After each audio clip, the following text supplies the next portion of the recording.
Today we are going to be making tahini brownies. The recipe is gluten and dairy free, so it's a great recipe to use for those with dietary restrictions. Make sure to wash your hands and preheat your oven to 350 degrees. To start off, we make the brownie batter by combining 2 eggs, 1 cup of tahini, which is ground up sesame seeds, half a cup of maple syrup, half a cup of coconut sugar, 2 tablespoons of coconut flour, 1 teaspoon vanilla extract, a third cup of cocoa powder, half a teaspoon of baking soda, and a pinch of sea salt into a bowl. Mix the ingredients well. Raw eggs are included in this recipe to make the batter, so in order for them to be considered food safe, they need to be cooked to a minimum internal temperature of 160 degrees Fahrenheit.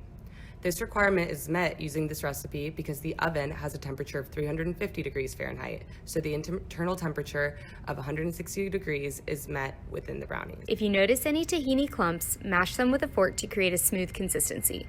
Once it's smooth, add 1 cup of chocolate chips to the batter.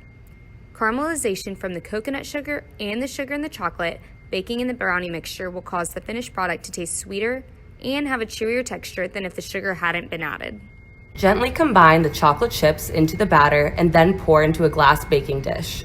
The method of heat transfer used for the tahini brownies is convection from the oven itself and conduction from the glass pan. Smooth out the batter so it lays flat and cooks evenly. Then you can add more chocolate chips on top of the batter for extra chocolate flavor and sweetness. Place in the oven for 23 to 30 minutes, making sure to check the internal temperature before you take it out.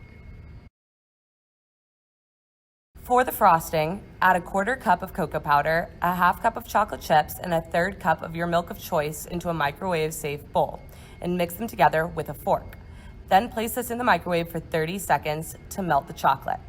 Take it out and mix together with a fork until it reaches a smooth, even consistency.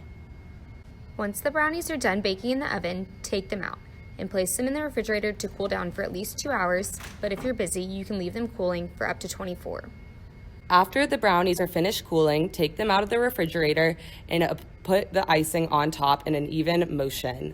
Add chocolate chips and sprinkles if you feel like it, but that's up to you. Then enjoy and serve them to all of your gluten and dairy-free friends.